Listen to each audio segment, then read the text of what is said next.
The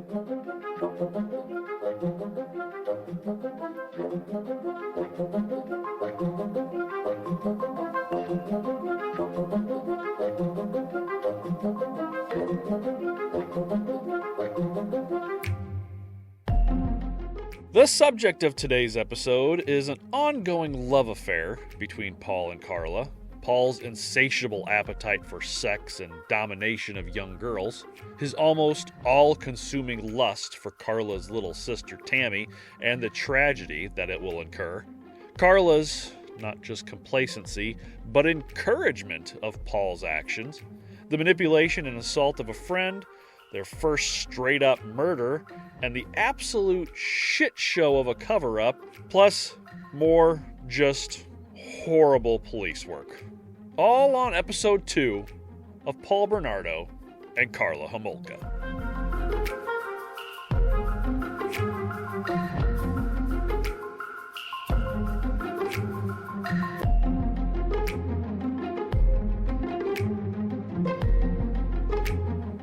I'm Kevin Young. I'm Dan. Go fuck yourself, Paul Bernardo, you asshole. Horrigan. And this is Torture.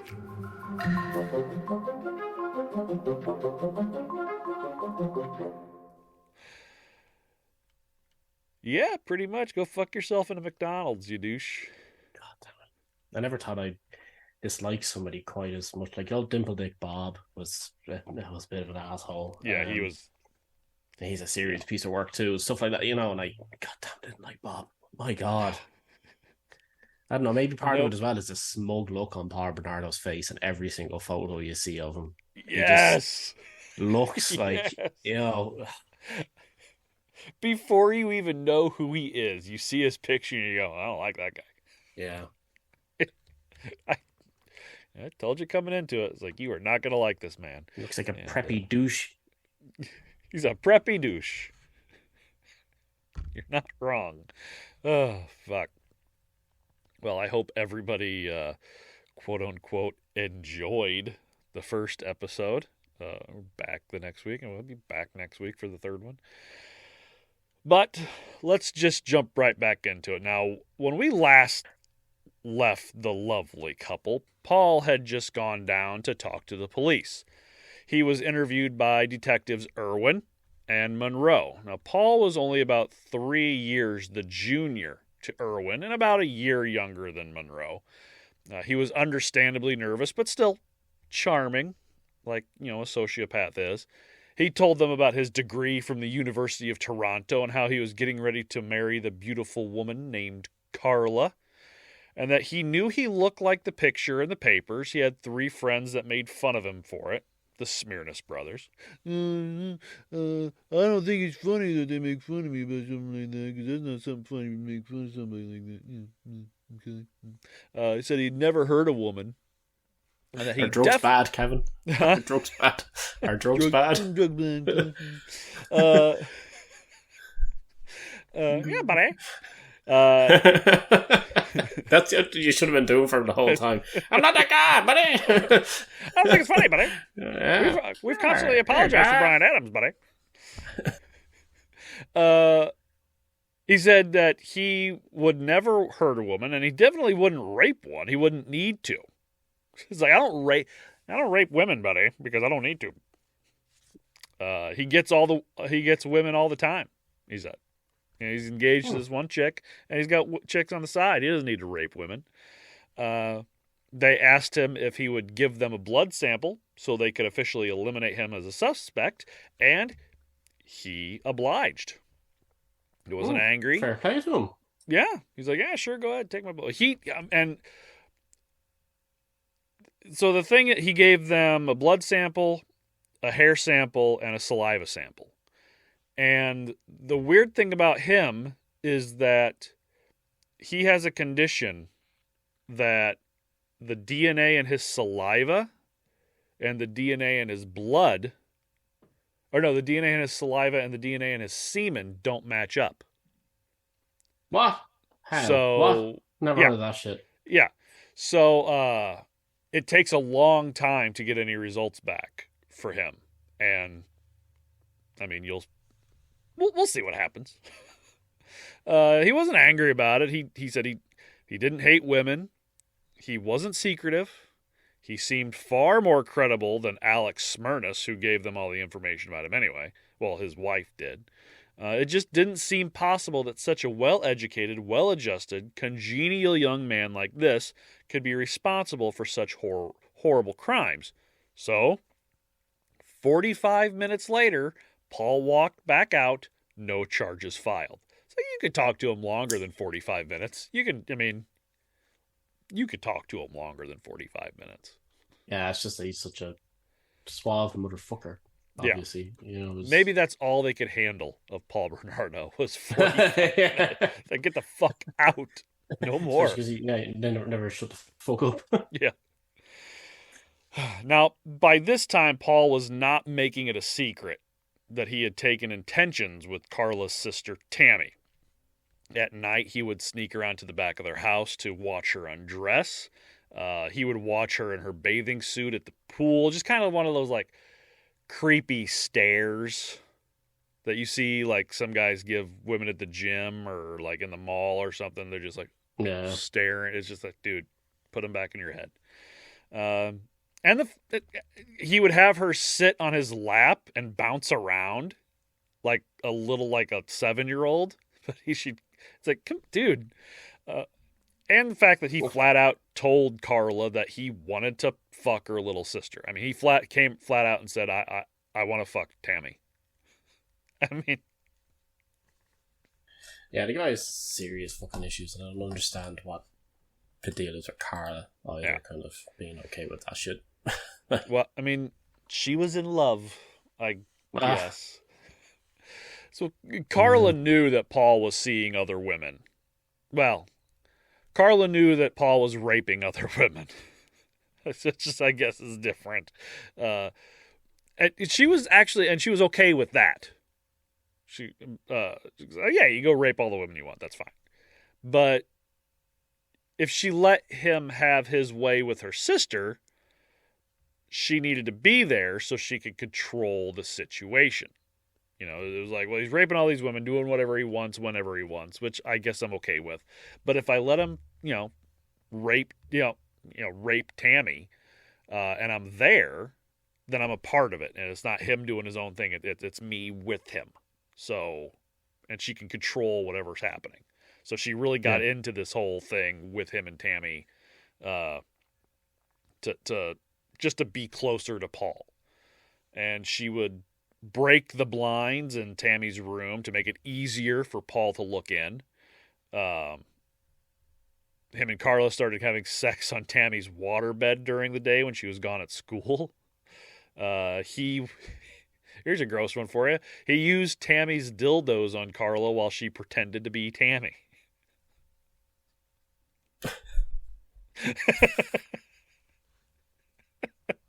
It's gross. It's gross. What? Like, seriously? One night, Karla crushed up some Valium and put it in Tammy's spaghetti. After she passed out in bed, Karla would watch Paul masturbate next to Tommy's head and ejaculate onto her pillow. He actually tried to rape her at that moment, but she started to squirm around, so Paul got all pissy about it, and Karla had to blow him to calm him down. She keeps moving. Yeah. Why are you moving? He's like, come on, Mommy, will give you a blowjob to settle you down. Yeah, Merry Christmas. Merry Christmas. I hope that when he's just getting gang fucked in prison, that the whole time they're saying Merry Christmas, just to fuck with him. Yeah, something like that at least. Yeah.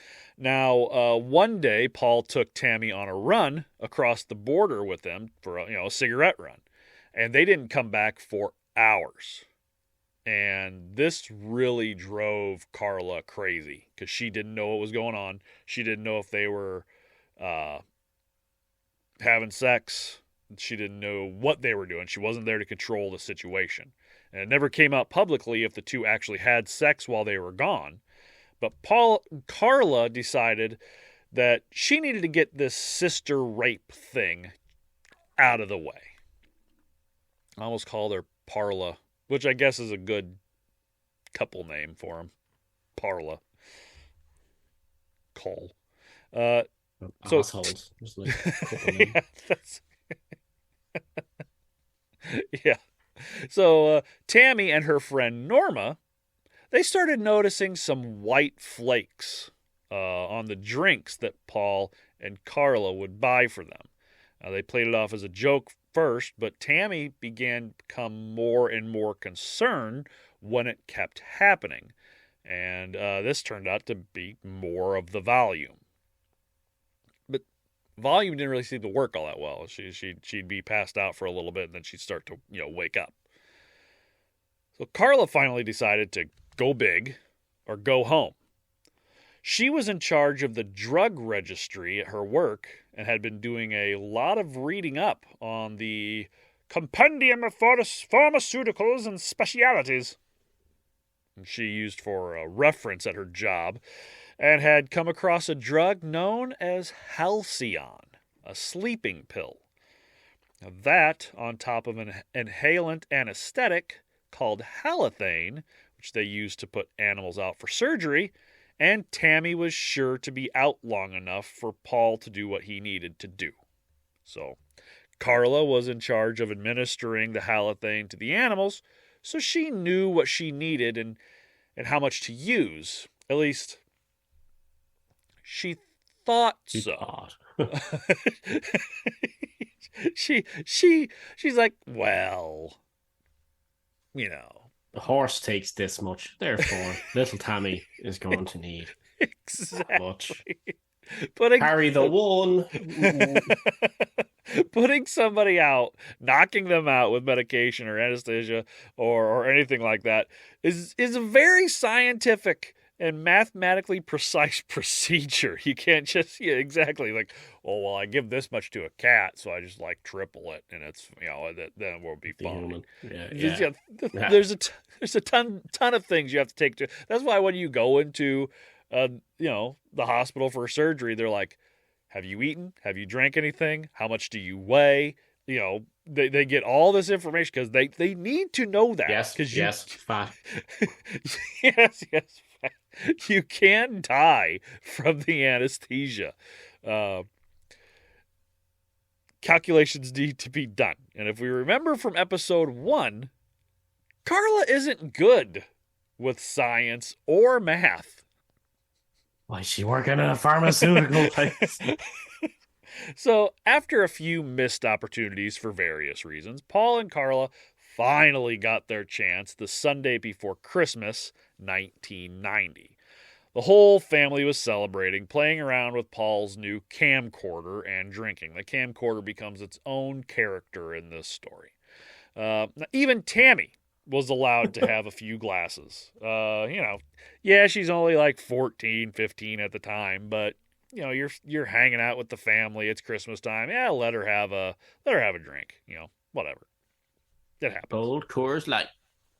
Well, I think Paul and Karla were making her quote unquote special daiquiris, laced with crushed up Halcyon, which was supposedly safer and had a less bitter taste than Valium. Believe I read that Tammy's mom actually took Halcyon for a while, so that might have given her a little bit of an idea as well. Tammy did begin to feel woozy, and she started seeing double, and even at one point said, quote, "These guys are trying to poison me," but nobody took it seriously. It's like, oh, look at the teenager, she's drunk, falling over herself. Well, to be fair, yeah, you'd imagine that's all it is. So. Yeah, the guy's trying to poison. Yeah, they're giving her so much alcohol, they're trying to poison. Okay. They ended up giving her between 10 and 12 5-milligram Halcyon tablets throughout the evening. That seems like a lot. But the cat needed 1.5. So therefore. And she's 10 How many times cats bigger make up Tammy? She just got a whiteboard. Yeah. 10 cats equals 1 Tammy. 10. Each cat takes 1 pill. That means 10 to 12. Yeah. 45 pills. One bottle of pills. But Tammy doesn't have a tail. How does this work? God damn it. You just walk into their bedroom and it's just like pins with red string connecting. If we do this and then we divide by 9. And there's just loads of knives on the floor because every time you open the door, he's like, What are all the knives on? He keeps dropping them. McDonald's bags everywhere. Finally, after Karla's parents went to bed and Tammy stayed up to watch Lisa and the Devil with Karla and Paul, Tammy ended up passing out on the couch. Karla got the halothane and Paul got the camcorder. They're going to do this while everybody's just asleep. It's not like they're going to take a bunch of extra precautions to make sure nobody comes down and finds them. They just wait for the parents and for their sister to go to bed, and they're like, okay, now we can do whatever we want because now we're in some type of special. We're in the phantom zone now. Nobody can see what we're doing, but they're just literally downstairs in front of the fireplace. You froze up again, didn't you? Oh, okay. No. There you go. Nope. I'm just sitting dead still. You got me.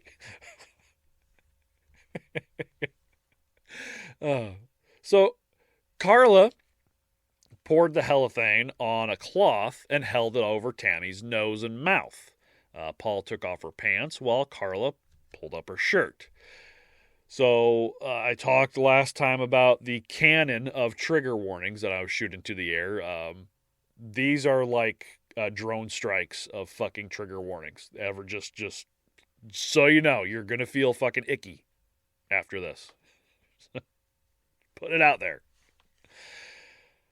So, Paul first fingered her and then began raping young 15-year-old Tammy while he recorded. Karla and Paul had a small spat during the attack, Karla telling him to hurry up and to use a condom. He told her to shut up. It was difficult to stay hard with someone badgering you the whole time, which it is. Fair enough. It is. Hurry up. What are you doing? Wife all the time. Yeah. Come on. You're doing it wrong. Let's go. I got shit to do. And he said he didn't have a condom. Like going into it, they had discussed, well, you got to use a condom, right? And he's like, oh yeah, sure. And then they go into it, and he's like, oh, fuck condom. Fuck off. You think I'm gonna rape her and wear a condom? Come on. I mean, Jesus. You'll be considerate, Paul. What type of guy do you think he is? Now, while all this was happening, Karla continued to cover her sister's face with the Halcion-soaked rag, reapplying the inhalant whenever she felt it needed it. It's like, oh, this is dry now. I'll soak it up a little bit more and slap it back down on there. We're laughing, not because it's funny, but because they're so stupid. Yeah, exactly. Yeah, such a and you know idiot. something horrible is going to happen because of it, and there's nothing you can do to stop it. Paul had Karla suck on Tammy's breasts for a little while, then they changed positions, and Karla went down on her younger sister. Just to add to the absolute horror show, Tammy was on her period. You can't see Dan's face. That's not the thing that weirds me out the most about this, though. But yeah, like if anything, I'm kind of in some ways kind of glad she was, because I hope that really, well, I was gonna say I hope it really fucking weirded those two assholes out. But Paul loved it. I doubt it. It did. Yeah, Yeah, Paul loved it. Yeah. Karla, he asked Karla if it tasted good, and apparently it didn't. She wasn't too happy about it, but Paul thought it was great. So, still gross. Hope it fucking poisons you bitch. Gotta have it's like a mouthful of pennies. Paul went back to raping her, first vaginally, then anally, back and forth like he had with so many of his victims before. Suddenly, he stopped. Something was wrong. Tammy had vomited. Karla quickly rolled her over onto her stomach and tried to hold her upside down as Paul tried to clear her throat. Terrified of what was happening, they decided to drag her face down to Karla's bedroom. Okay. I was hoping guess, when you said that something happened when he stopped, that maybe he did some damage to himself. No. But we weren't that lucky. No.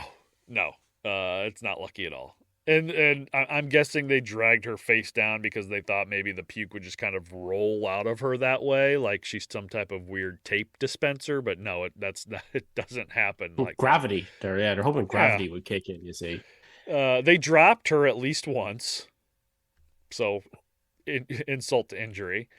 They got her dressed, and Paul started mouth to mouth. Karla called 911, and then she dumped the drugs down the toilet. As you do. The paramedics were the ones that actually ended up waking up the rest of the family. Paul and Karla told everyone that she just stopped breathing. Like, what happened? I don't know. She just died. She just stopped breathing. Just that's it. They began to work on her and then loaded her up in the ambulance. Karla's parents obviously left for the hospital with a constable, David Weeks, staying behind to question the other three. He felt that there was something suspicious. You think? Something suspicious? What do you think's going on? Oh, he was... See, I saw you last week in the McDonald's. Right, so... Have you ever heard the song, I Saw Tupac at McDonald's? No. It's about how a guy goes into McDonald's and he sees Tupac after he was supposedly dead. He's like, you're not dead. You're alive and you're at McDonald's. It's I'll send it to you. It's a fucking great song. It's only like, I don't know if I want to hear it. No, I don't know. It's only like a minute and a half long or something like that. It's great. So Constable Weeks was pretty sure that the four of them, Paul, Karla, Tammy, and their sister Lori, had been up that night freebasing cocaine. With absolutely no evidence. Where's the cocaine? There's no fucking cocaine. Nowhere in the house. They didn't do cocaine. This isn't 1980s Miami, goddammit. Yeah. No, it's 1990 fucking Canada. But that cocaine epidemic, I guess, was going on at the time and Yeah, but 1990s Canada is more like 1950s America. It's true. Just blatant racism and beating your wife. That's pretty much as bad as it got. That's it. They'd only invent the refrigerator, stuff like that. Yeah. Because, up until then, they didn't need it. They lived in Canada. They just threw all their stuff outside. Like, stay cold. Yeah, exactly. And it's fine. Yeah. The telephone rang. Weeks answered and spoke for a second and then hung up. Well, it turned out Tammy was dead. Lori ran upstairs upset, and Weeks followed her to check and make sure she was okay. And Karla took the chance to start loading up the blankets they used to clean up Tammy's vomit into the washing machine, which I don't think they would have taken the vomit in for analysis or anything like that to see what was in it anyway. But they probably would have to not take any bodily fluids they can to analyze, because you have to remember the police officers that we're talking about. Oh, well, I mean, that's true. Yeah. In general, yeah. In general, these guys, yes. In general, yes. Yeah. Yes. Yeah. Competent police officers would be like, see all that fluid? Scoop it up and take it in. Yeah. But they're just walking through the bloody corpse, walking over it, like, just walking through the rest of the house. Yeah. Footprints everywhere. But they're just like, see all that blood? Well, she has blood on her legs, and you have blood on your mouth. Yeah. And there's semen, and there's vomit. Gross! Clean it up. I'm going to go make myself a sandwich. Here we go. Now, when they were questioned at the police station later, they said the chemical burns on Tammy's face. So here's the thing with Halcion, is that and with most inhalant anesthetics, there has to be a good medicine to oxygen ratio. Without it, you're getting just pure medication, which is no good. It's no good. There's got to be a ratio. That's why usually when you're getting an inhalant, they have an oxygen tank being pumped into it as well. So you get that nice, mix. Karla had just kind of taken the rag and plopped it on her sister's face, covered her nose and her mouth with it. No oxygen, pure halothane. That's it. So she had a rag-shaped chemical burn from her cheek to cheek over her mouth and nose, which was visibly red. Even at the funeral, you could still see the redness through the fucking makeup they put on her. I mean, yeah. And they told the cops that was from dragging her on the ground on her face to Karla's room. Carpet burn my ass. just in that one spot. Carpet burn. Yeah. And then they look down and they see they had wooden floors the whole time. And still, the cops didn't put 2 and 2 together. Look at carpet burn. Isn't that linoleum? Yeah. Here's the thing, though, and just incompetence all around. It was, again, Christmas time. And there was a good chance that the coroner was drunk that night. That's true. So he didn't do the best job of an autopsy, and he just like, yeah, it was an accident. And pretty much just wrote it off. That's ridiculous.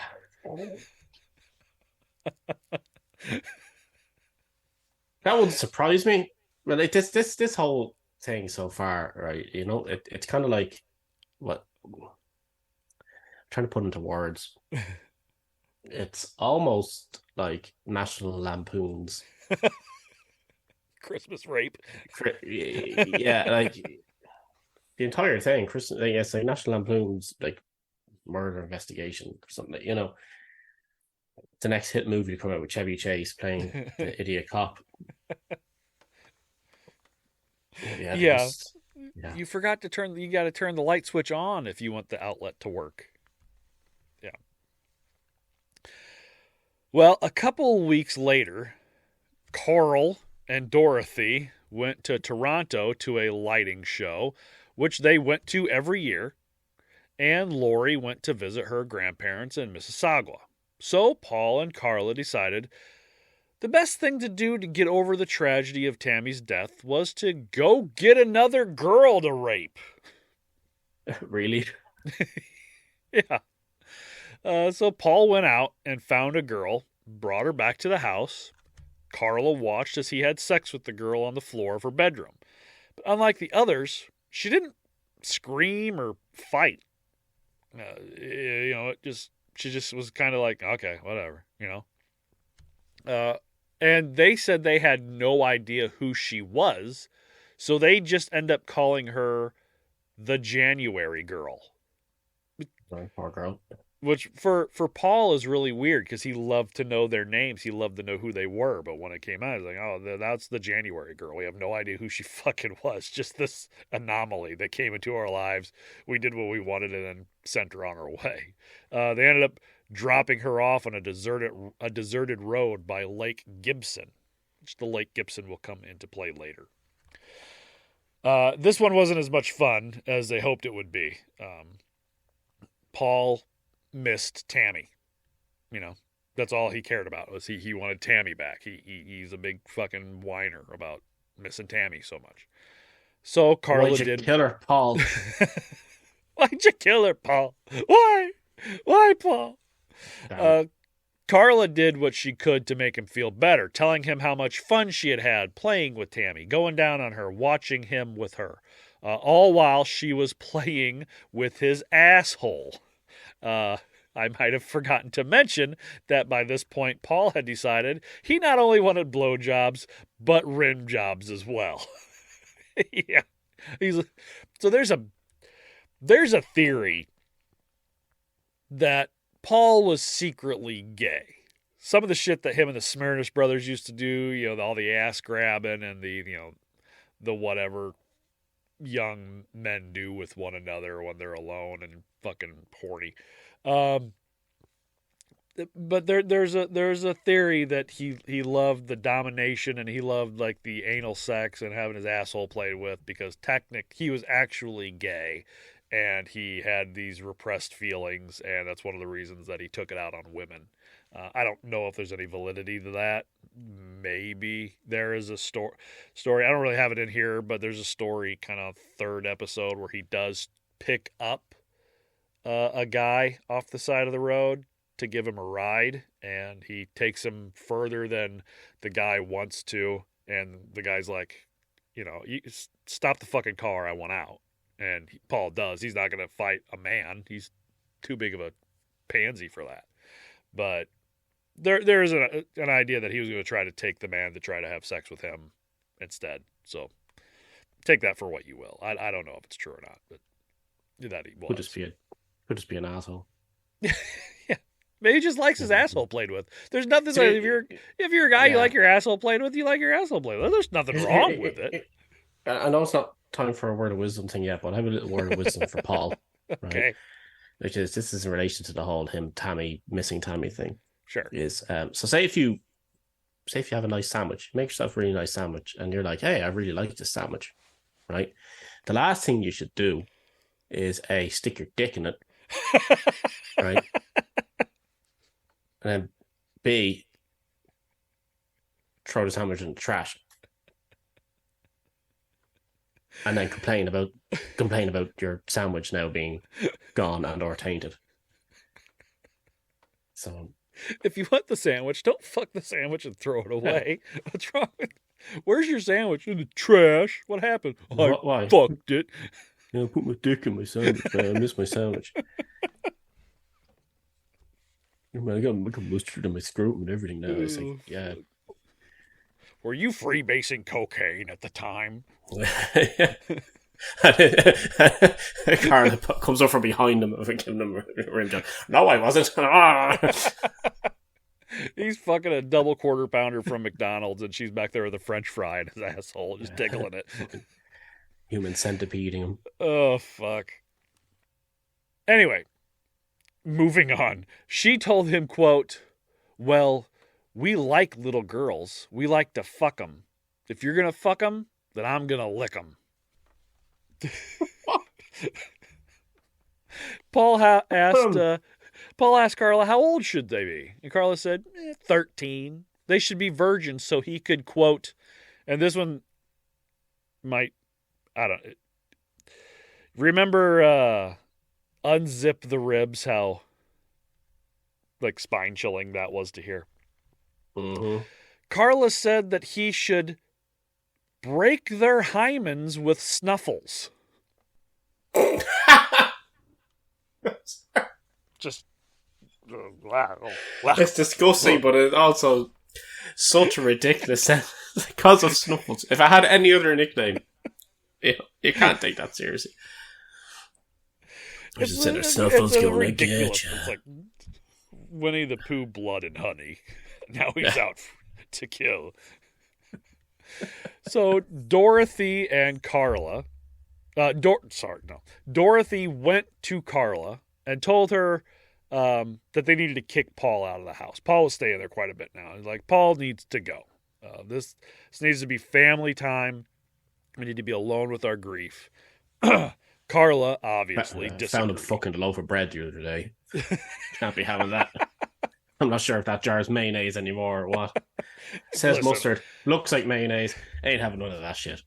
Listen, I understand Paul needs to eat. He can make a sandwich and eat if he wants, but I'm sick and tired of finding these torn up sandwiches just in the trash can covered in God knows what. I don't know what's going on, but I know it's Paul. He needs to go. He's wasting all of our food. Paul obviously disagreed adamantly. She told Paul what her mom said. She told Paul what her mom said, and he left. He decided they both needed to get out of the Homolka's house and get a place of their own, which honestly is, I mean, you're engaged. Yeah, that's fine. So the same weekend, the school had a memorial for Tammy. Paul and Karla found a home at 57 Bayview in Port Dalhousie.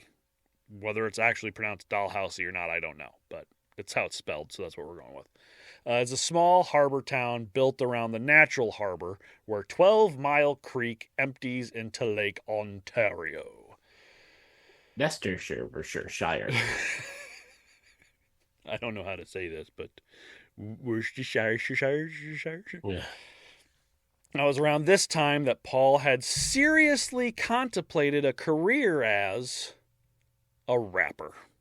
He wanted to be the next Vanilla Ice.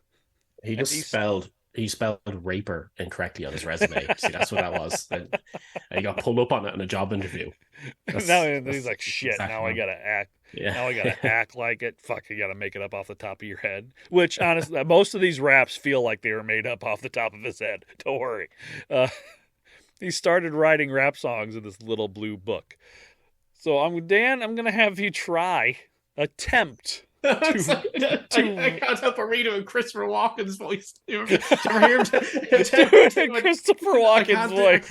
I can't do Christopher Walken's voice. I haven't tried it in years, but do you remember hear him doing Lady Gaga's poker face? Well,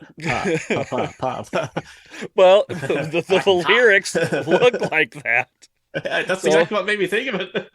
So I'm gonna have you go ahead and just try to rap that first one and get caught. No, never will I. Try to give him a quick read before I go. No, go ahead. I should have sent them to you earlier, but I kind of wanted to see what your reaction was going to be. How bad they are. These are fucking horrible. So just go ahead and do the first one real quick. I'm gonna just read them out. It's monotone as I can because that's the way they're reading in my head. But do you ever get caught? No, never. Why? Because I'm deadly innocent guy. You like that, Karla? That's a real lyric he wrote down in his book. Yo, Jack Parsons, Woodford, Cushburn, not a shuck nerd. I look irked. I'm not a shuck nerd. Cook work, pestilence pusher, decapitate and laminate the heads of hookers. Rob his house, pull the drawstring of the hood first, climb master stock and pull. Was it doper than Bronx junkies? Climb master stock and pull doper than Bronx junkies. When I pop these blues,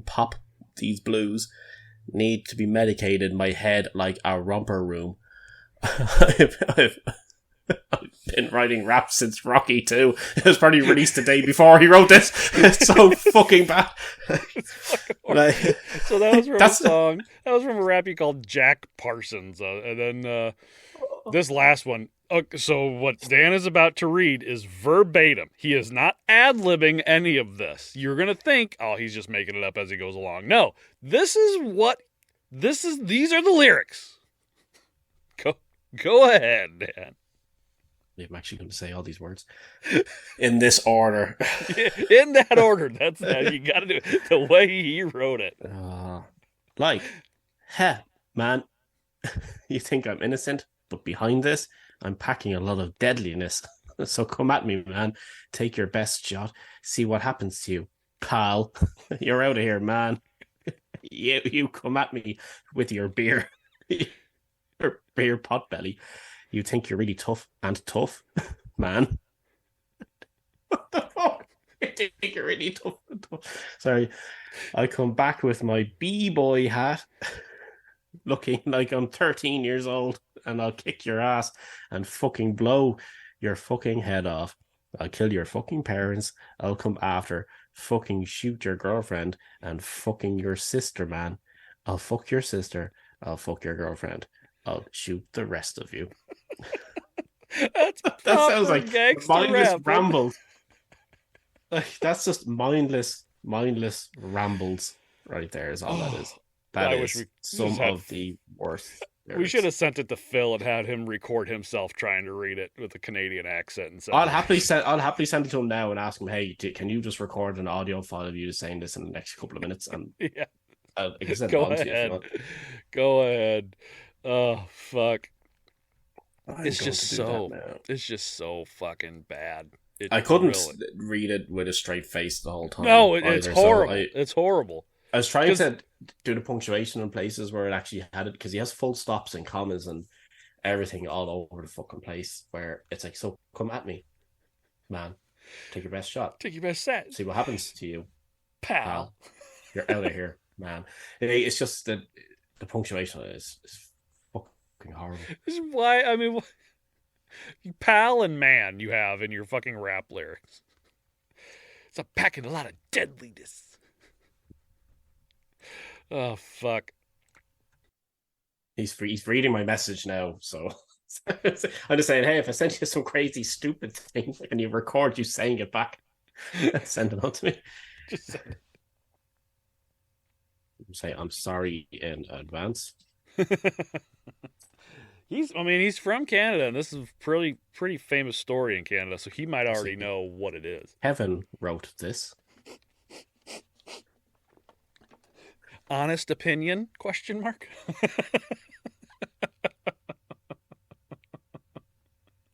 I say he said he didn't, but he did.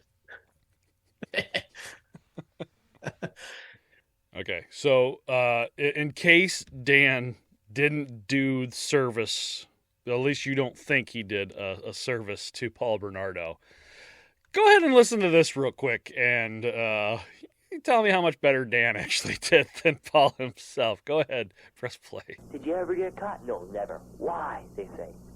I'm a deadly innocent guy. You ever get caught? Did you ever get caught? Did you ever get caught? No, never, never. Why? I'm a deadly innocent guy. So keep on fronting, man. You fronting and you ride like you tough, man. You ain't been where I've been, man. You ain't seen what I've seen. You ain't at where I'm at, man. So this is not replacing Pickup Kid, okay? Deadly Innocence is the theme song, the title track to the album. And then his fucking nerd voice he's just talking about. He's like, okay, this is going to be the title track, so it's not going to take over. This is the theme song for the title. Getting illegal money or whatever you're doing. And you use everything, all your feelings, and the real life feelings you all experience, including you experience and all the smuggling. That in the background, that was their Rottweiler buddy. He'll come up in a little right. bit. They don't do anything with just say they don't do anything with the dog. The dog is good. The dog is. They don't do anything with the dog. He's saying something weird here. I'm trying to hear what he's saying though. His voice is so annoying. Yeah. Oh fuck! I had to. I could not. Sorry, I apologize to everybody who just had to sit through that. But yeah, so he loved to say, quote, "There's something in my brain that keeps telling me how good I am," and we're all organisms, and some organisms are better than others, man. So, yeah, sure. It's hardcore battling the world through your ways of getting your legal money or whatever. That's what the rap is about. It's your hardcore ways of battling the world to get your legal money or whatever. Yeah. Direct quote what he just said. What a fucking asshole. And or the image on the video, people, is just him sitting there going, just smiling. He's got a cigarette and the hat down with the bangs. He's got the bangs. God, I hate this guy so much. I told you. I would not lie to you. Dan, I have a confession to make. I have Crabs. beard dandruff. So close. So much worse. Nice. I know. Look away, I'm hideous. All seriousness. All serious. All serious. All serious. Me serious now. No funny. No. Frankenstein. No fire. Bad. Ah. In all seriousness, many of us men with facial hair have some sort of dry skin under their face fur. I have particularly dry skin, especially on my face, around my nose, my eyes, ears. That beard and mustache, they draw a ton of moisture from your skin in order to stay healthy, leaving the skin underneath sometimes dry, itchy, red, flaky, leading to the beard dandruff. And I struggled with it for quite a while. Struggled to, rein it in. Then I found thebeardstruggle.com. They use all natural products, never tested on animals, that your face, body, and beard will love. They have day oils to protect your beard from UV rays and dirt and grime, and it keeps your skin from drying out. All the troubles the day can bring. And they have night oils to help moisturize and rejuvenate your skin and beard while you sleep. Not to mention, as of right now, they have 8 different fragrances. According to this. That's what they tell me. That's what they tell me.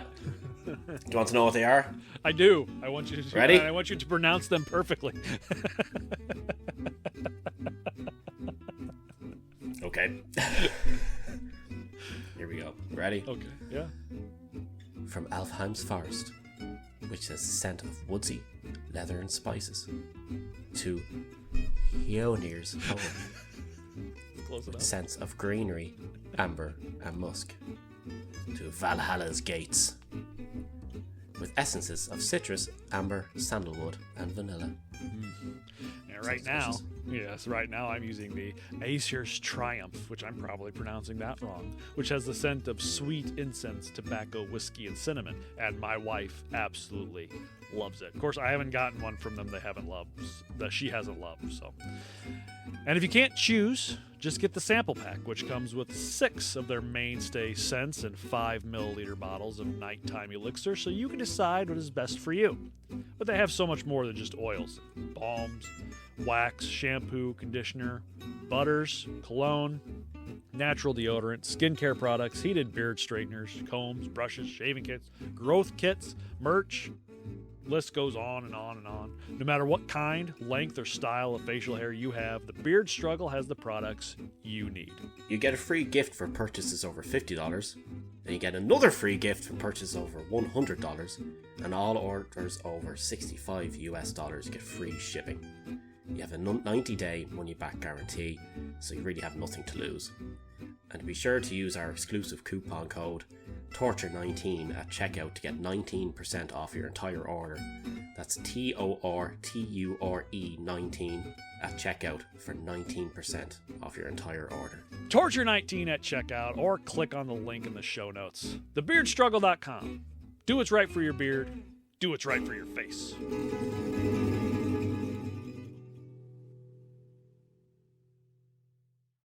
Oh, I got...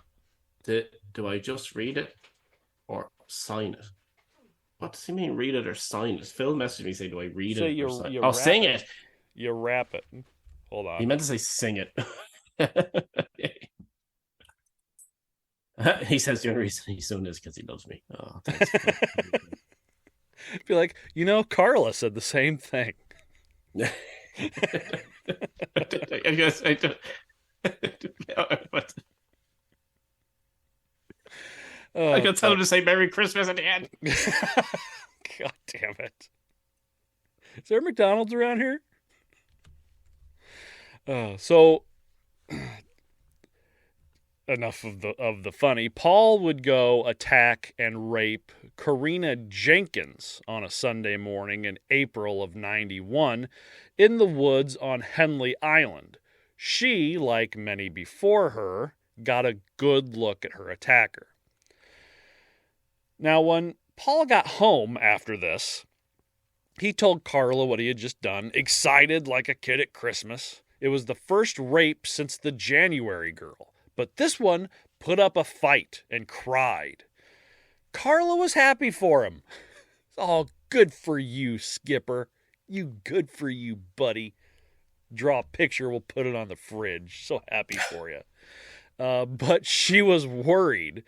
She was concerned that he would end up getting caught and that he should be more careful. And she knew that it was time to bring the girls to Paul before he got caught in public. Which brings us to Jane. Now, Jane was a girl that Karla knew from her time at the #1 pet center. She was then and is now still known as Jane Doe to protect her anonymity. So Jane is not her real name. She was only 12 at the time when she first knew Karla and would hang around at the #1 pet center. And she'd just kind of hang around the store and do odd jobs just to be, in the area with the people and the animals. Now, Karla, for whatever reason, had Jane pop into her head one day and decided that Jane would be the perfect wedding gift for Paul. Mostly because she looked quite a bit like Tammy. They, both blonde, both young. I guess Jane had burns on their face. Jane had larger breasts than Karla did, which Tammy did as well. So, all that, I guess. Karla called her out of the blue and invited Jane over to their new house to meet their new Rottweiler puppy, Buddy. Now, Jane loved Karla and dogs, so she jumped at the opportunity. But let me just put this out as my own word of wisdom. Kids, if a couple in their 20s calls you out when you're a young teenager and says, "Hey, do you want to come by yourself to my new house?" Say no. Just blanket statement. Say no. Yeah. It's kind of it's equivalent of, "Hey, want some of my candy? I got this sweet panel van over here filled with some candy." Harry Potter and the windowless van of secrets. Yeah. Now, from the first time Jane went over, Karla took Jane out on the town. They got dinner, got caught up with each other's lives, talked about the old times, went back to the house, and they watched the movie Ghost. They played with the dog. Karla gave Jane some drinks, even though she was only 15. And Jane promptly passed out, woke up the next morning sick with the quote-unquote flu. And this was a flu that actually took her a few weeks to get over. But in actuality, wasn't the flu, if you could guess. Karla had spiked Jane's drinks with Halcion. And after Jane passed out, Karla called Paul home for a surprise. She promised Paul that what happened to Tammy wouldn't happen to Jane. So Tammy had eaten a bunch before they used the halothane, and that's why she threw up, as Karla figured. I mean, you're not supposed to eat before you get anesthesia. And she was eating and drinking all night. So she's like, oh, well, that's why. She threw up because of it, because she had eaten a bunch. But Karla had also taken Jane out for dinner before this. So I don't see what the big difference is. It's because she's an idiot, Kevin. Science no That's a good or simple math. thing. I can read okay, though. She ate a load beforehand. She ate not quite a load beforehand. Yeah. She didn't eat as much. Yeah. She promised Paul that she would be okay. So Paul got out the video camera, and Karla got out the cloth and soaked it in halothane. Now this time, instead of just placing the cloth over her mouth and nose, she held it near her nose so Jane could get some oxygen. See, we're learning as we go. It's a process. The first pancake is always the burnt pancake. So that's what Tammy is. She's not a sandwich. She's a pancake. Now they laid Jane out spread eagle on the floor, her head propped up with a pillow, naked from the waist down, and her sweatshirt pulled up around her neck. Karla went down on her and played it up for the camera, then sucked on her breasts. Then Paul began to rape her, breaking her hymen in the process. Then Karla straddled Jane's face and rubbed her groin over Jane's mouth and nose, and Paul demanded that Karla force Jane's fingers inside of her. Paul finished. The whole thing took about 15 minutes. So, he's not a long drive contest winner. He has a short game. They dressed her, put her to bed. The next day, they drove Jane home. Afterwards, Paul beat Karla in the arm and back angrily, exclaiming, quote, Everything went smoothly with Jane. Why couldn't it have been the same way with Tammy? I miss my sandwich. I want my sandwich. Now, about a month later, after a cigarette run, Paul ran up to Burlington, Ontario to get some new plates for his car for some more cigarette runs, and decided to park for a while and go peeping in some windows. As you do, I guess. As you do. I'm bored. What should I do? Oh, windows. It's like 3 o'clock in the morning or 2 o'clock in the morning or something like that. So, Well, to be fair, it's obviously his, like, not to downplay the absolute disgustingness of what he does. It's obviously just like his number one hobby. So it's the same equivalent of me walking down the street, seeing a music shop and going, "Hey, guitars!" Ooh, going in like, "Ooh, boo, boo, doo, doo, doo." You know, him who's walking on and goes, "Ooh, windows, women." I think I'll just go look. Yeah. Yeah. Yeah, it's just second. It's just a thing to do for him. It's for most of us, we'd be terrified. He's just like, oh, there's something. Yeah. It's shiny. I'll go look. So he went walking behind some houses. He happened to walk straight into a young girl named Leslie Mahaffy. Now, Leslie had been in the book. They go into a long story about Leslie, who she was, why she was outside, shit that had happened to her weeks before. I'm not going to get into all that because time. But Leslie had been locked out of her house late at night. She was supposed to be spending the night at a friend's house. That fell through. She was kind of a rebellious girl a little bit, and she didn't want to, tell her mom she wasn't staying there or whatever. A friend of hers had died a while before, and she was processing it. And she ended up getting locked out of her house.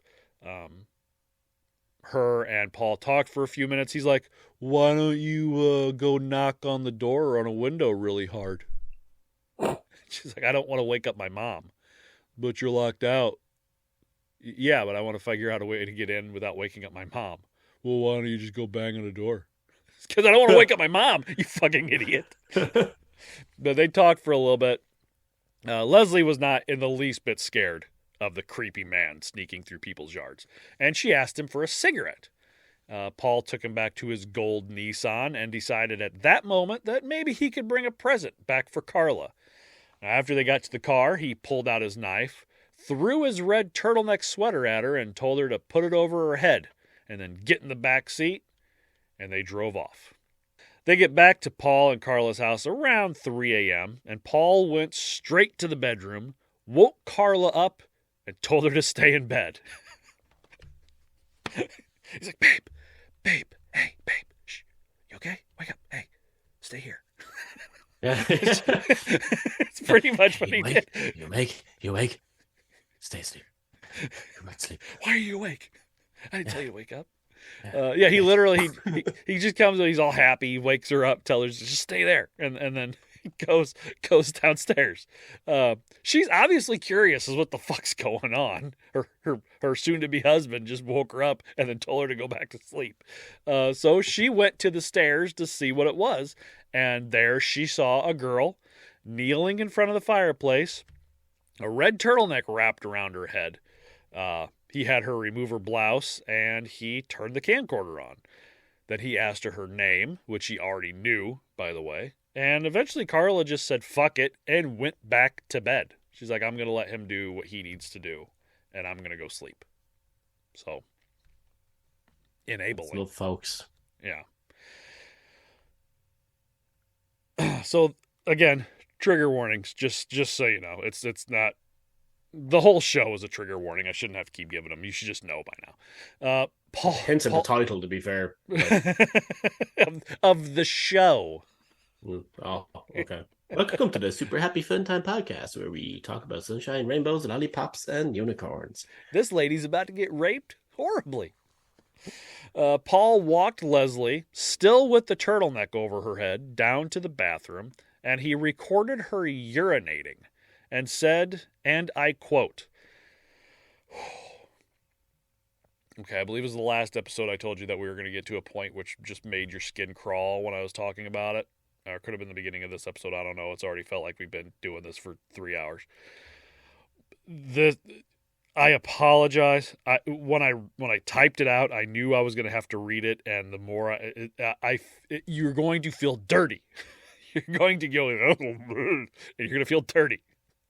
So, Dan, take another sip of beer because you might need it. There you go.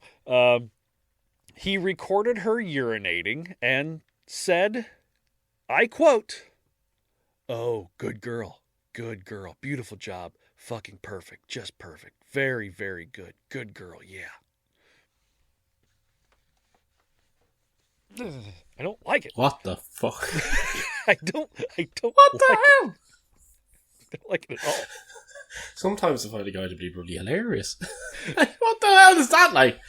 Like she's just pissing, and he's telling her, "Oh yeah, good job," and she's like, "The fuck away from Yeah, me." like it's like she's like a dog, and you're getting them to go do their poops at night time before they come in for the night. You know, Right. Who's a good boy?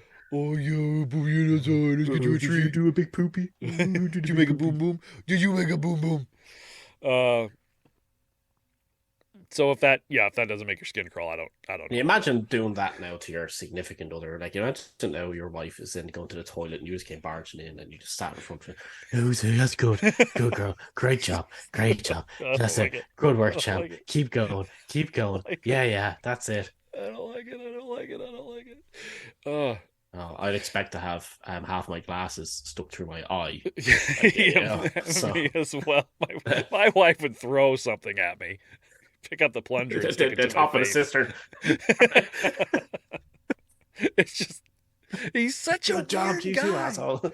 It's like that episode of we bring Family Guy up a lot in this because it's relatable to a lot. That episode of Family Guy where Stewie makes them clones and he makes Brian do the thing with his tail where he strokes his tail and licks his lips and he's like, "You're such a weird guy." That's all I can think about with Paul Bernardo. You're such a weird guy.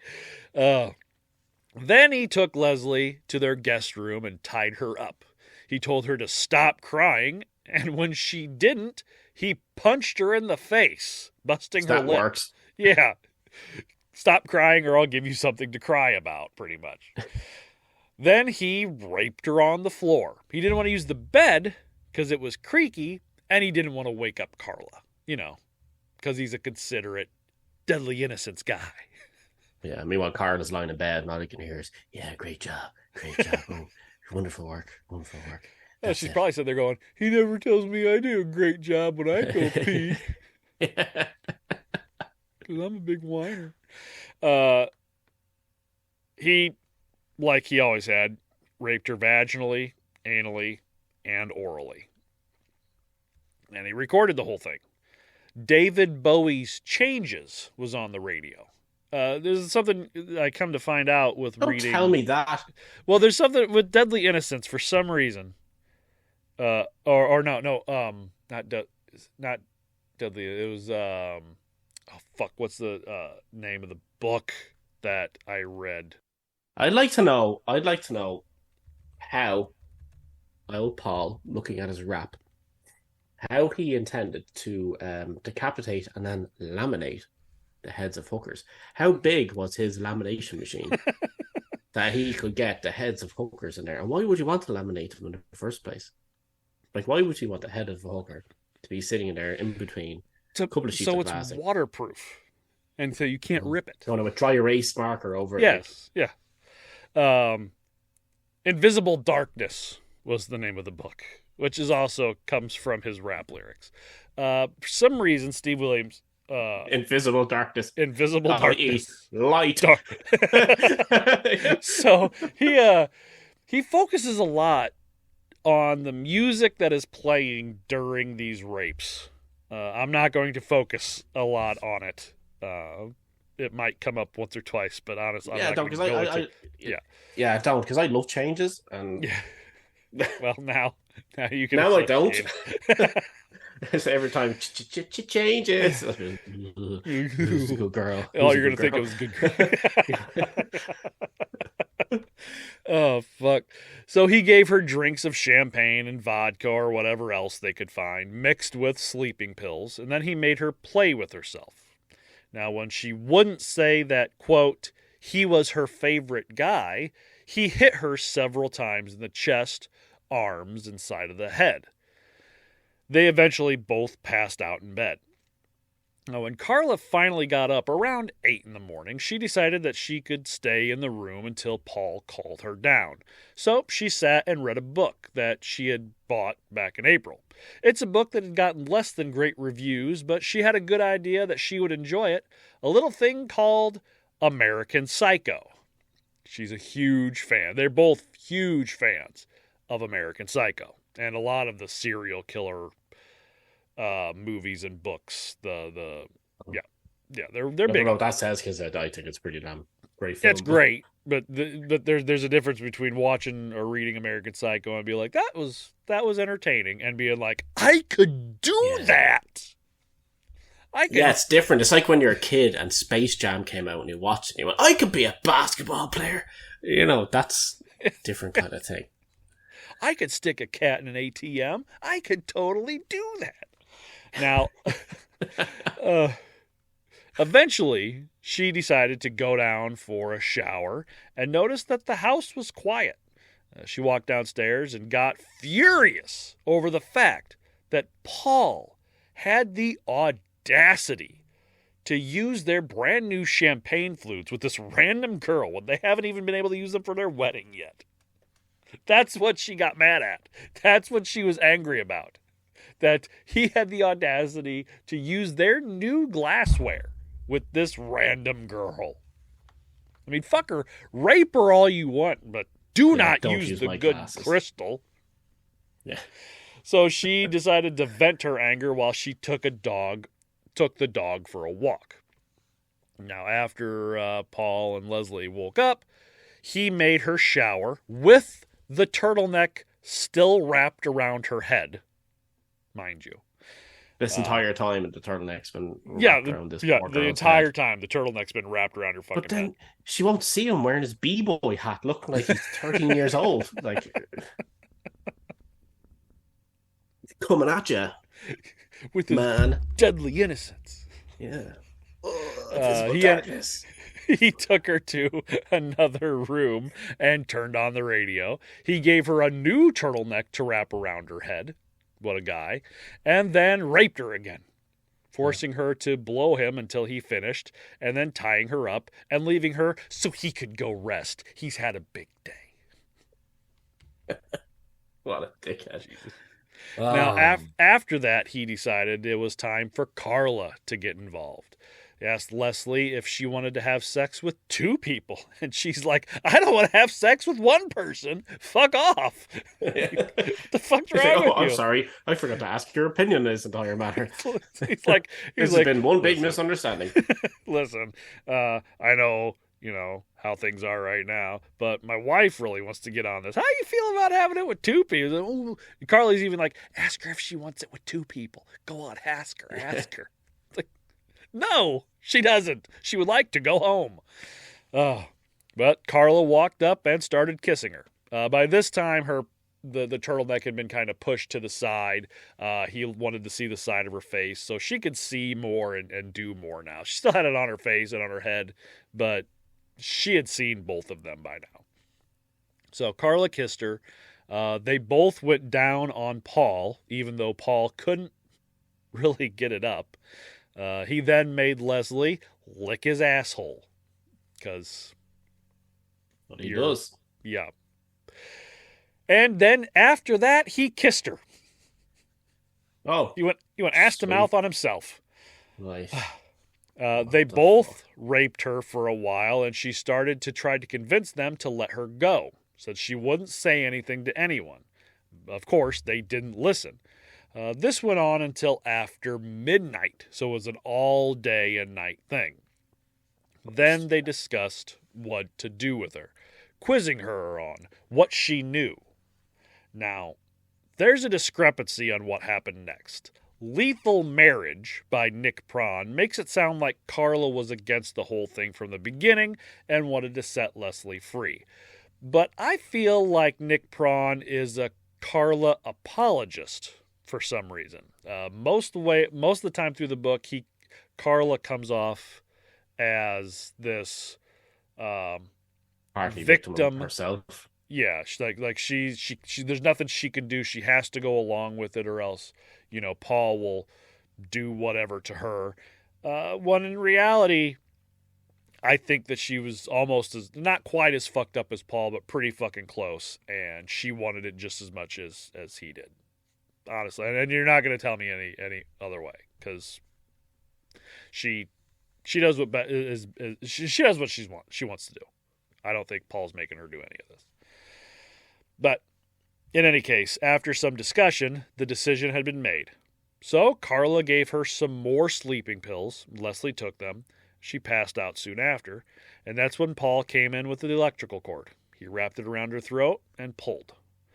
After he let go, they stood there and stared at the corpse for a while, and then suddenly the body started making noises, like she was trying to breathe. He's like, oh no! Gas is escaping. like the scene from Team America. What's he saying? He's saying, kiss me, get him.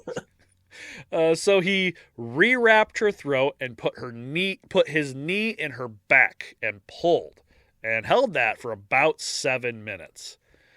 Leslie Mahaffy was then dead at only 14 years old. So, the age-old question. Everybody's had it. Everybody's had to go through it. What do you do with the body of a dead girl in your house? I mean, that's just a common thing. I'd go with the classic wrapping the rugs with the feet hanging out the end thing, running out the car, you know. That's what I expect these pair would do anyway. The cartoon gangster. Yeah, either that or you do a weekend of Bernie's on it. She's still alive. You just walk her around, put sunglasses on her, and walk her around for a while. She could sign some important documents, stuff like that. Take her to the Bahamas. Yeah. They Bernardo's. Yeah. They decided to take a page from Patrick Bateman in American Psycho, and you chop it up. Yeah. Yeah. Listen to Huey Lewis on the news. That's right. So they put the body in cold cellar for the rest of the weekend. Karla's parents were coming for dinner, so, they left it till Monday morning. Like, I will deal with this at the beginning of the week. It's the weekend. We should enjoy ourselves. So Monday morning, Karla got up and went to work, and Paul got out the body and the power saw. First the legs, then the arms, then the head. Process took all of about an hour. Now, that's not to say that it was an easy process. Power saw blades are not necessarily made for soft flesh. They're made for wood and harder objects. So the saw got bound up several times. Chunks of tissue. Jesus Christ. Chunks of tissue and meat getting caught in the blade, and blood drenching the exhaust port, and pretty much everything else. Just blood everywhere. He did make himself like a little tent, like I guess like Patrick Bateman does in American Psycho, where he covers everything in plastic before he, does what he needs to do. But Paul Bernardo's not as good as the whole murder, disposing of bodies thing as Patrick Bateman. That's because his business cards aren't as good. Yeah. Does it have the raised lettering, the slight off-white? It's beautiful. It does, yeah. And that's where the whole misspelling of raper came out, you see. So You're a what? Then, after he cut up the body, he headed to Beaver Lumber because, of course, a lumber store in Canada is going to be called Beaver Lumber, right down the street from Moose Plumbing and Elk Electrical. And he went there to get some cement. He told the workers that he was building a deck and needed cement to set his posts. All right. And by the size of what he claimed to be building, they decided he needed about 20 bags of quick-dry cement. It's like, how big of a deck did you tell them you were making? Foundations of a house, like, going in. He paid with cash. It took him 2 trips in his little Nissan. He mixed the cement in a pail in his basement and poured poured some into each of 8 boxes that he had grabbed. I just have this image in my head of him arriving up at this beaver fucking place, covered in blood. Like, hey guys, I'm building a deck and I need some cement for my thing. You know, I'll pay for it later with some royalties for my rap album. It's okay. You guys are like, just give him the cement, get rid of him. He's just handing out demo cassette tapes. Pretty good, you know. I'm fly as they come, man. Yeah, you can't see me in this invisible darkness they have going on here. Like, you know, this is how I like make my legal money in the hard streets of Ontario. Yeah, you guys sell laminators? You got a laminator? How big is it? How big is your laminator? What's the biggest thing you can laminate? Need some cigarettes? I got plenty back in the car. I got a whole dashboard filled with cigarettes. Anyway, he poured cement into each of 8 boxes that he had picked up, and then each box got a body part, then more cement. Now, he didn't quite take everything into account. Surprise, surprise. Like the fact that the block of cement that held Leslie's torso now weighed upwards of 200 pounds. So, you know, what is that block of concrete in the back of your car? Oh, you know, it's just a 200 block of cement. It's fine. Don't worry about it. Leslie's hair kept popping up out of the cement as he poured it. So he actually had to hold her head down while it hardened because it kept floating to the top. Put a hat on her. Cut her fucking hair off. Burn it. I mean, come on. That's not giving people tips here. It's his first time. It's a learning process. Disposing of a body. Last time he had the paramedics do it for him. This time it's his first time. You know, it's tough. After that block had dried, he noticed the hairs were still sticking up out of the cement. So he just painted the whole block black to hide them because that's what you do. Just paint it black. It's that invisible darkness he was talking about. Yeah, shave it off. Something. What the fuck is? What we're saying is Paul's not smart. That's this image of a cinder block, of a big block. Just hair. Hair, just it's a cinder block with hair. Jesus Christ. The cops come walking in. Everybody see his corpse. Ain't no chief. Ain't no corpse here. Now, Dan, let's say you killed someone and decided to encase their body in cement. You go buy a large number of bags of said cement and go back home and you do what you need to do. And then you notice that you only used less than half of what you bought. What would you do with the leftover bags? Commit another murder. Use them up. I mean, you probably figure out something to do with them. Keep them around the house. Maybe build that deck you were so ambitious about. Yeah. Yeah. That makes more sense. Would you return them to the store? Is this me now, or is this me imagining I'm Paul? I'm an no, idiot? No. I'm asking you. What would you do? Would you return the bags that you just used to dispose of body with to the store? No, I would not. No. Well. So he had about 12 bags left. So he returned them to the store. And when they filled out the merchandise return form, they asked him for his name and address. Now, Dan, I'm going to ask you again. If you did something as stupid as returning the bags of cement to the store, would you then give them your real name and address? I think he froze up. There you are. Now you're back. What was the last thing you heard?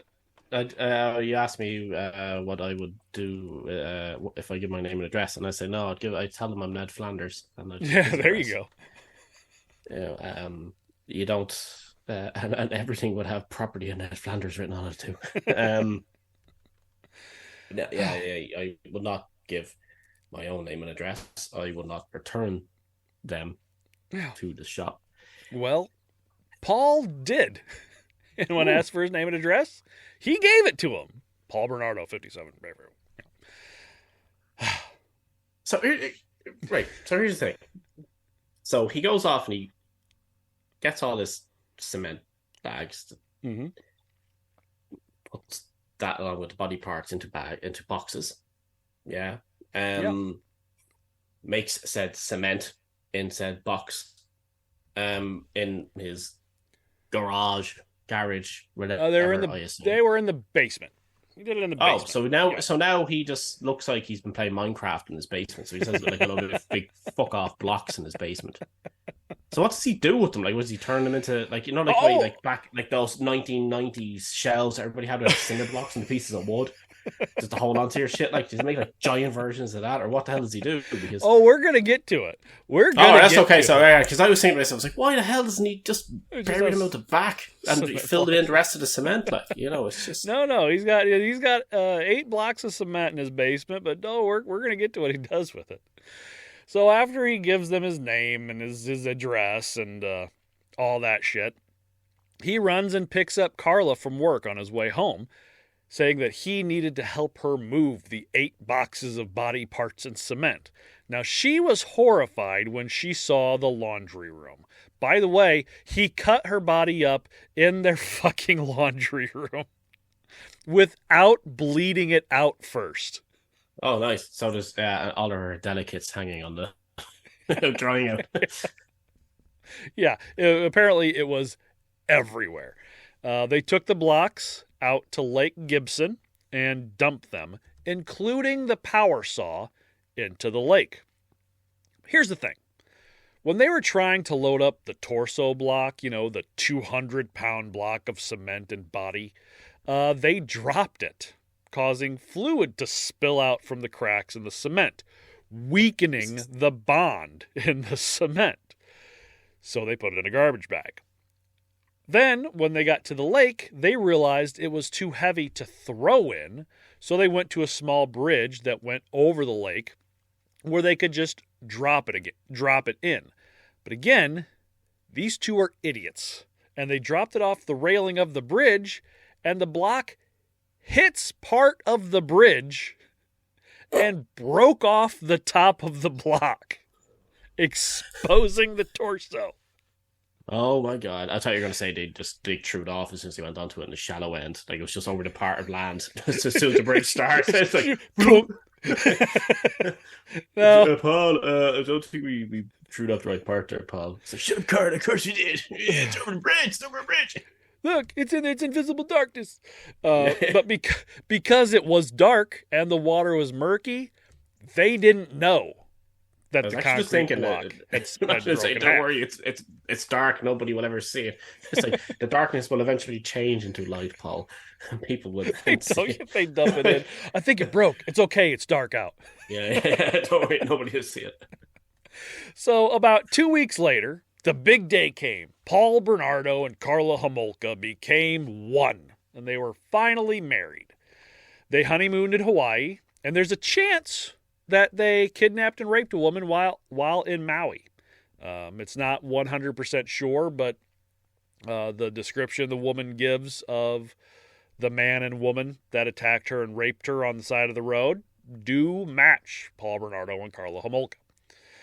Now, they seemed to have a good time, obviously, but that all ended when they landed in Buffalo afterwards, and Karla's parents informed them that some fishermen had found the dismembered body of a young girl that had been missing from Burlington, encased in blocks of cement.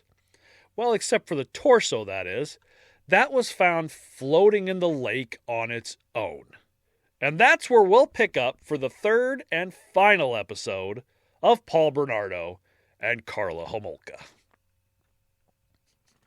Can you imagine getting back from your honeymoon and be like, they just found a dismembered girl in the lake, and you're like, fuck, I did that.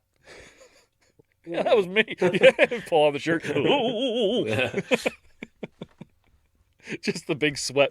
You're the anime with the big tear or the big snot bubble coming out the nose. Oh, fuck. God, these people really is. Again, National Lampoons. They really are. Yeah.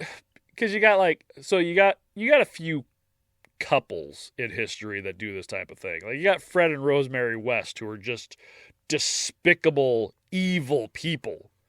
And then you got Paul Bernardo and Karla Homolka, who are just like cartoon characters of Fred and Rosemary West. Like somebody made a parody of them.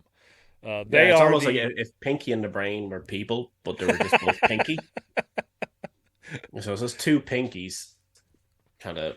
Two Pinkies. Like, you think we engage you tonight, Pinky? I don't know, Pinky. What do you? Snarf. And then do a very piss poor job of disposing of the evidence. Yeah. Well, and that's not the worst job they do of disposing of stuff, which we'll see in the next episode. If Fred and Rosemary Arrestor scream, then Paul, Bernardo, and Karla Homolka are Scary Movie 5. They're not even one of the good ones. Anyway, thank you to our patrons, Inquisitor Willow Quinn Fowler, Inquisitor Jagamundi, and our torture noob, Miss MX Sinister 26. If you'd like to be a patron and have your name, yelled out on the show, go to patreon.com/torturepod and sign up for any of the tiers. Cult Leader tiers free for the first 7 days, so you see if you like it. If you want us to read an email or anything like that, you can get a hold of us, torturepod@gmail.com. Message us on Instagram and all the other social medias, even X, fucking Twitter, Elon, at torturepod. Rate and review wherever you listen. Head over to our YouTube page. Got some shit on there.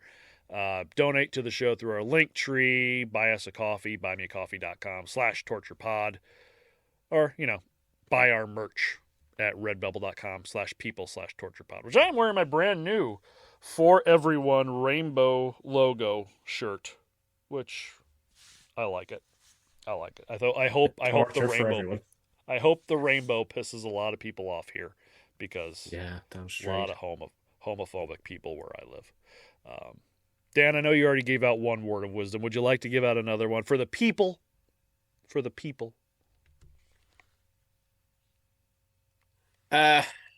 Look, if you're building a wall, make sure, if you want to have it nice and even and level, shave your blocks beforehand. You don't want none of that hair getting caught up in that shit. It'll weaken the structure. About it. Oh, fuck. There's also a funny video doing the rounds at the moment that everybody needs to try and check out. And here's a story, right? I'll send you on the video.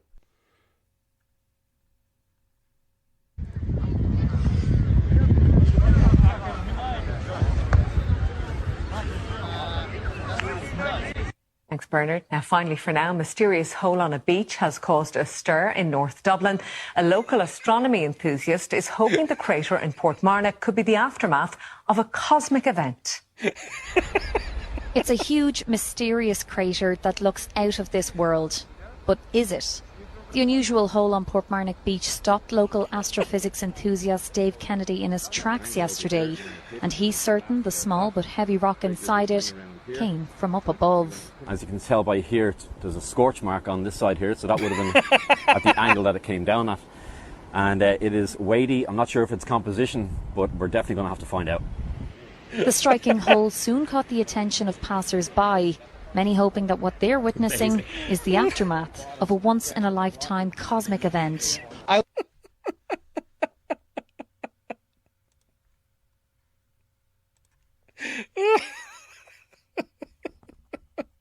You can see the scorch marks on the rock. Yeah. I don't know if you can link that onto our thing right now, but the thing is, I give people the story here then who may not be on it. The whole thing is that a bunch of guys on a beach in Dublin dug a big, perfectly round hole. Yeah. Big hole. It was probably about, 3 foot? 2 foot in diameter? Yeah, something like that. Probably 3. Diameter is from the center, I think. Radius is from the center. Diameter. Radius, then probably about 2 foot. Yeah. Then radius, whatever, right? So, yeah. And it's pretty impressive looking. And it's a nice hole. Yeah. So it's just a couple of guys. If Paul Bernardo was here, he'd go, "That's a nice hole." Man. You pal.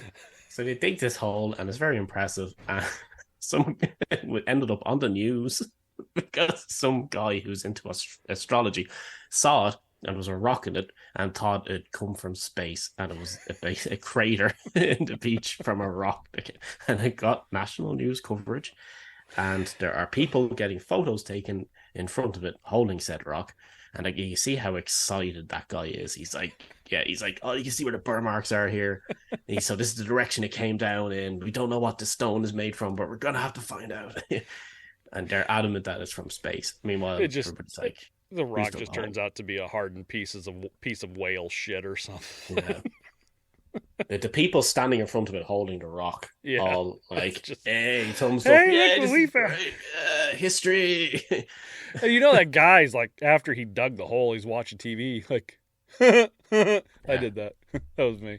We also have an infamous thing, the person who has never been identified as the falling guy or the slipping guy, I can't remember what it is. It was during one of our winters, so it was really icy, and we were doing news coverage, and this guy had walked past the camera in the background. He slipped and smacked his head, and it was a really hard fall. But it's a really funny video as well. But yeah, sadly, that guy's never been identified. And I can imagine. Well, no, of course, Christmas, he doesn't want to be every known Christmas, as though, the the video does the rounds again. It was even on one of these kind of reading in the years type things for Irish stuff, where it got coverage on that as well, where it's like, everybody remember when this happened on the internet. So I will try to post the link to that video on all of our socials and see, so you could go see because the video is something else. God damn it, it's fun. I don't know if it's fun. I don't know if it's funnier if they would have played the news footage first and then showed you how it was made, or the way they did it, where they showed you how it was made, then they played the news footage. But it's fucking great.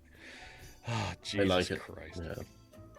All right. Brilliant. Well, since this was it was a 3-episode series, we do 3 weeks in a row, so we will have the 3rd episode out next week. And then we'll take, our couple weeks off until, the next big thing. All right. Well, I think that's all I could handle for today. Yeah. So, I don't want to hear any more about Paul fucking Bernardo. You'll get more next week, don't worry. Yeah. All right. Take care of yourselves. Take care of one another, and we'll see you. Adios. See you in the... What does he say? The thingy darkness? The invisible darkness. Yeah, see you all in the invisible darkness. Didn't even hear that, did you? He's one of those that makes the sound of the turntables. He's like, wait, wait. But he does it wrong. He's like, goodbye.